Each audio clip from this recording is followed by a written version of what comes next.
This is The Queen Bee from a 1904 edition of Grimm's Fairy Tales. This book is in the public domain and may be freely used by anyone.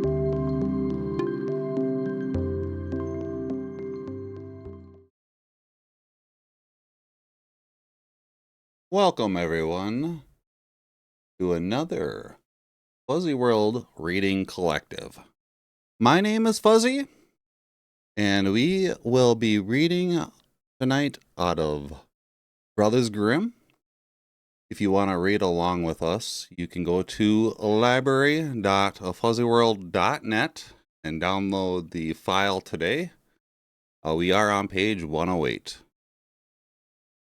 As I said, we were going to be reading out of the Brothers Grimm. Tonight's story will be The Queen Bee.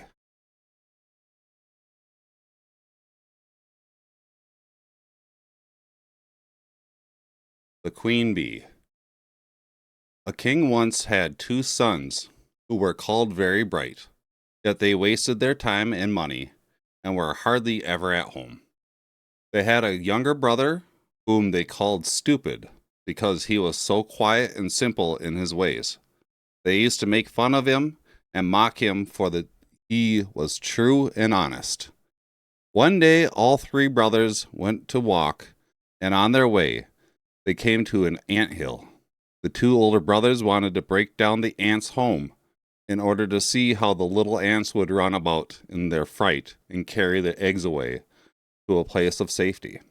But the youngest brother said, No, leave the poor things alone. I do not like to see them hurt.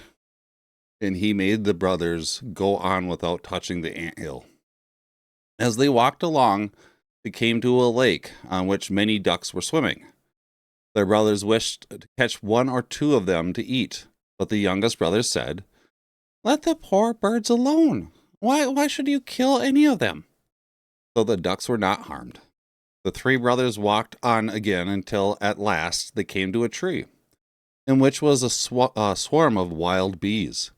The two older brothers wanted to light a fire under the tree in order to kill the bees with smoke, so that they might take away the honey and not be stung. But the youngest brother again held them back and said, Let the little bees alone. They like to live as well as we do. Again they did as he said, and the three brothers walked on till they came to a castle, in the stable of which stood horses of pure stone. They went all through the rooms of the castle until they came to a door which had three locks. In the middle of this door was a little hole through which one could see into the next room. Each of the brothers looked through in turn and saw a very old man sitting at a table. They called to him once, and he did not hear. They called to him twice, and he did not hear. But the third time they gave a great shout. At last the little old man arose, opened the three locks, and came out.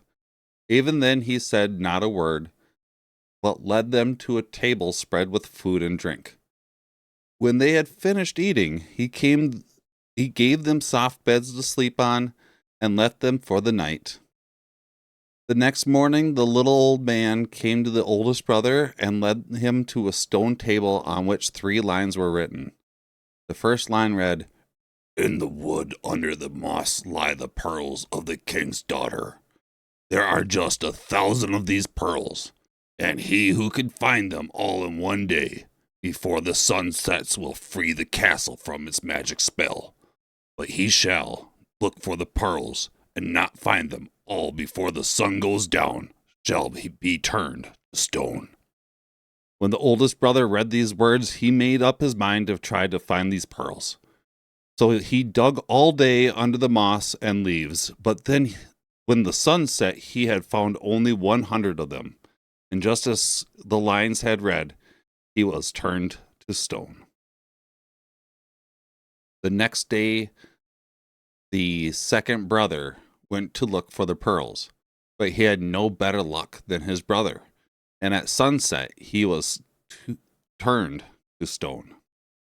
On the third day came the turn of the youngest brother, He had just begun to look under the leaves and moss when he saw a great army of ants running here and there and under the leaves. It was not long before they had found all of the pearls and piled them up in a large heap. Then the Ant King came up and said, "You are kind to me when your brothers wish to ruin my castle, and so my servants have found these pearls for you." But when the young man came back to the castle with the pearls in his pocket, the little old man led him up to the stone table where he read the second line, which said, "If you have found the pearls, you next must find the key which lies in the sand under yonder lake." As the youngest brother came to the shore of the lake, a beautiful white duck swam up to him and said, "Friend, you would not let your brothers harm us, and now we are willing to help you. What do you wish us to do?" As soon as the youth told the duck about the golden key which lay at the bottom of the lake, the bird dived far down into the water and quickly brought it up in her beak. After that, the young man read the third line on the stone table, which told him that he must take the golden key and unlock a room in the castle, where he would find the king's 3 daughters sleeping under a magic charm. He must pick out from these sleeping maidens the youngest and wake her up. Now these 3 sleeping maidens were as near alike as 3 peas, and the only way they could be told apart was by what they had eaten before they went to sleep. The eldest had eaten sugar, the second a little candy, and the youngest a spoonful of honey, which the young man stood there, not knowing in the least which one of the king's daughters to pick out. The queen bee, whose honey he had saved, flew in at the open window. She went from mouth to mouth of the sleeping maidens, and quickly finding the one who had eaten the honey, she settled on her red lips. In this way the young man knew which one to awake. As soon as the princess opened her eyes, the evil charm which had held the castle so long was broken, and all who had been turned to stone took their right forms. The youngest brother then married the youngest daughter of the king and was made her heir to the kingdom. And that was the Queen Bee.